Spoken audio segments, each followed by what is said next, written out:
नमस्कार दोस्तों, वेदपत्री YouTube channel में आपका स्वागत है।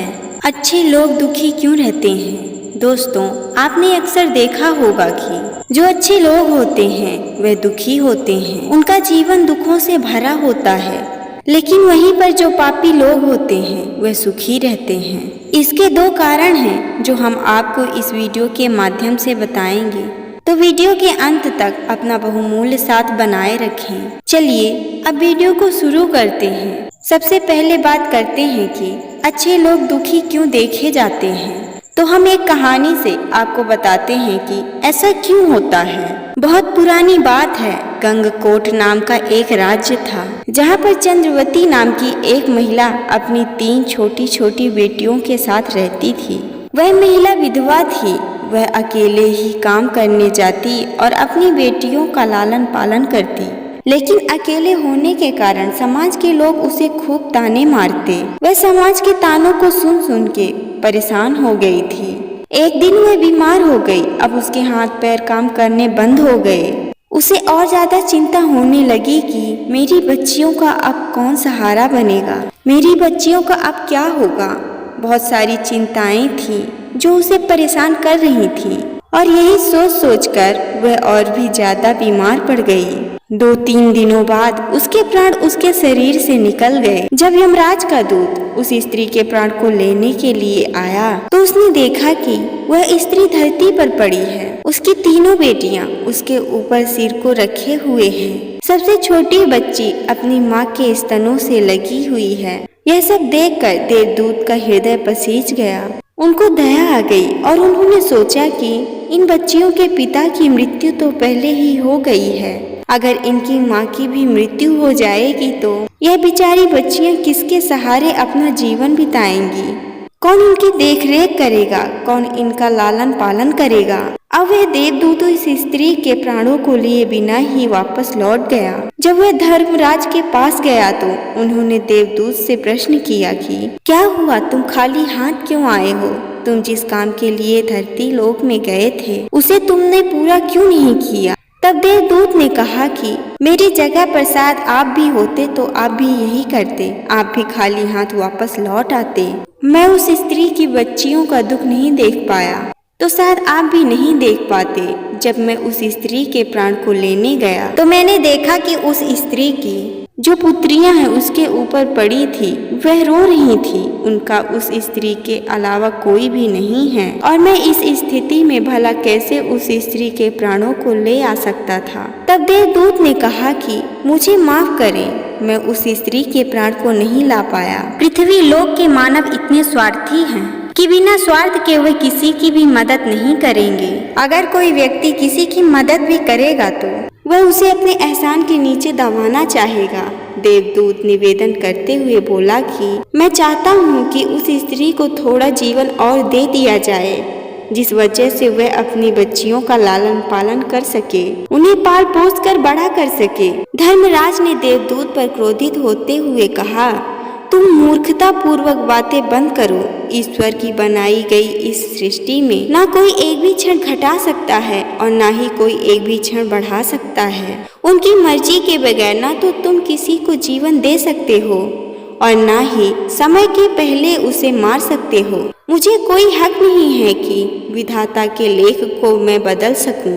तुमने ईश्वर के लेख का उल्लंघन किया है, इसकी सजा तुम्हें अवश्य मिलेगी, और वह सजा यह है कि तुम्हें पृथ्वी लोक जाकर के मनुष्यों के बीच रहना पड़ेगा। तब देवदूत ने कहा, हे प्रभु, धरती लोक से मेरा उद्धार कब और कैसे होगा? देवदूत की बातों को सुनकर धर्मराज ने कहा, धरती लोक में जा करके जब तुम अपनी मूर्खता पर खिलखिला के 3 बार हंस लोगे तब तुम्हारा उद्धार हो जाएगा। दोस्तों, अब देवदूत अपनी सजा को भोगने के लिए धरती लोक में पहुंचा। वह धरती लोक में मनुष्य के शरीर में था। इस धरती लोक में जब कोई शिशु जन्म लेता है तो वह निर्वस्त्र होता है। ठीक उसी की भांति वह देवदूत भी निर्वस्त्र सड़क के किनारे बैठा हुआ था। ठंड का मौसम था, जिसके कारण उसे काफी ठंड लग रही थी। तभी उसने देखा कि वहाँ से एक मोची गुजर रहा था। वह मोची अपने परिवार के लिए ठंडी के मौसम के कपड़े लेने बाजार जा रहा था, तो रास्ते में जैसे ही उसने एक व्यक्ति को देखा जो ठंड से ठिठुर रहा था, वह बाजार गया और वहाँ से उसने उस व्यक्ति के लिए कंबल और कपड़े खरीद लिए और उसने उस देवदूत को वह कंबल और कपड़े दे दिए। उस मोची ने उस देवदूत से पूछा कि तुम यहाँ पर कैसे हो? इतनी ठंड में तुम अपने घर में क्यों नहीं रहते? तब देवदूत ने बोला, मेरा इस दुनिया में कोई नहीं है, मैं अनाथ हूँ। मोची को उसकी हालत पर दया आ गई और वह उस देवदूत को अपने साथ अपने घर ले करके गया। जब मोची की पत्नी ने यह सब देखा तो उसे बहुत क्रोध आया कि मैंने इन्हें कपड़े लेने के लिए बाजार भेजा था और यह किसी अजनबी को घर लाए हैं और अपने बच्चों के कपड़े नहीं लाए हैं, एवं बच्चों की जगह इन्होंने इस व्यक्ति को कपड़े खरीद के दे दिए हैं। मोची की पत्नी ने मोची को खूब खरी खोटी सुनाई और मोची से खूब झगड़ा किया। यह दृश्य को देवदूत देख रहा था। वह इस घटना को देखकर जोर जोर से हंसने लगा। यह देखकर मोची आश्चर्य रह गया और उसने देवदूत से पूछा कि तुम क्यों हंस रहे हो? तो देवदूत ने मोची की बातों को टाल दिया और बोला, मैं फिर बाद में बताऊंगा कि मेरे हंसने की क्या वजह थी। देवदूत मोची के घर में ही रहने लगा और मोची का पूरा काम भी सीख गया था। देवदूत जो भी चप्पलों को बनाता, जो भी जूतों को बनाता, उनकी बिक्री बहुत तेजी से होती। समय बीता और मोची धनी बन गया। दूर दूर के लोग मोची के यहाँ जूते और चप्पल को खरीदने आने लगे। राजा महाराजा भी उसी के यहाँ से जूते चप्पलों को बनवाने का आदेश करते थे। देवदूत के आने से उसकी किस्मत बदल गई। सब खुशहाल से अपना जीवन बिता रहे थे। एक दिन राजा का सैनिक चमड़े को लेकर के उस मोची के पास आया और बोला, हमारे महाराज को इसी चाम के जूते पहनने हैं। यह चाम बहुत ही कीमती है। इस चमड़े के जूते महाराज को पहनना है। राजा का सैनिक चमड़े को मोची को दे करके वहां से चला गया। मोची ने देवदूत को आवाज लगाई तो देवदूत मोची के पास गया। मोची ने देवदूत को समझाते हुए बोला, इस चमड़े से राजा के लिए जूते बनाना है। चमड़ा काफी कम मात्रा में है, कोई भी गलती नहीं होनी चाहिए। जूते की जगह चप्पल नहीं बना देना। मोची ये कह करके घर चला गया। इधर देवदूत ने उस चमड़े से राजा के लिए चप्पल बना डाली। जब मोची घर से वापस आया और उसने देखा तो वह हैरान रह गया। चप्पल को देखकर मोची की सांसें फूल गई। वह देवदूत के ऊपर चिल्लाने लगा। मोची ने देवदूत को पास में रखे हुए डंडे को उठाया और उसे मारने का प्रयास किया। मोची गुस्से में चिल्लाते हुए बोला कि तुम मूर्ख हो क्या? इतना समझाने के बाद भी तुमने इतनी बड़ी गलती की। अब राजा हमें नहीं छोड़ेगा, तू भी फंसेगा और साथ में मैं भी मारा जाऊंगा। राजा हमारे पूरे परिवार को फांसी में चढ़ा देगा। मोची को इस प्रकार देखकर देवदूत खिलखिलाकर हंसने लगा। उसे हंसता देखकर मोची को और जोर से गुस्सा आ गया। इतने में राजा का सैनिक मोची के पास आकर के खड़ा हो गया। मोची राजा के सैनिक को देखकर डर गया।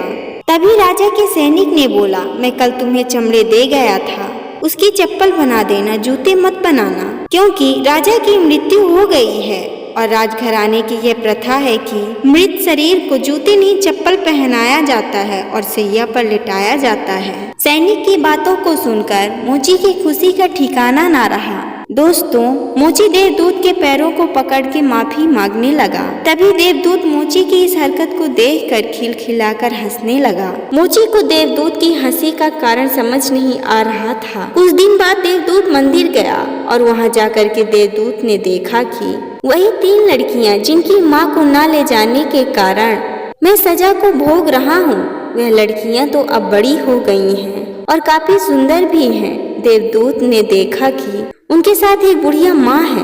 उस बुढ़िया से देवदूत ने पूछा, ये तीनों लड़कियां आपकी हैं? तो उस बुढ़िया ने कहा, नहीं, इनकी माँ तो बचपन में ही गुजर गई थी, इनका कोई भी नहीं था, तो मैंने इन्हें गोद ले लिया। मैंने इनको पाला, पढ़ाया लिखाया, इनका लालन पालन किया। मेरा भी इन तीनों के अलावा इस दुनिया में, इस संसार में कोई भी नहीं है। मेरे पास बहुत सारी संपत्ति है, लेकिन मेरा कोई भी नहीं था, तो मैंने इन्हें ही अपना सब कुछ मान लिया और इनको पढ़ाया लिखाया। अब इनका विवाह बहुत ही ऊंचे खानदान में तय हो गया है, इसलिए इनकी नए जीवन की शुरुआत अच्छी हो। तो मैंने सोचा कि भगवान का आशीर्वाद इन्हें प्राप्त हो जाए, इसलिए मैं इन्हें यहाँ लेकर आई हूँ।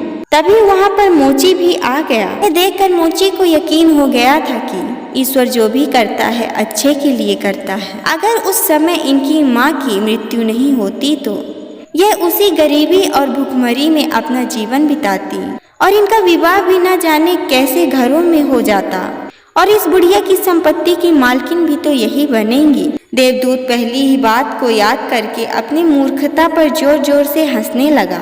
तभी मोची ने पुनः पूछा, अब तुम क्यों हंस रहे हो? देवदूत मोची से बोला, मेरे 3 बार हंसने का कारण सुनो। मैं एक देवदूत हूँ जो 3 लड़कियाँ उस बुढ़िया के साथ हैं।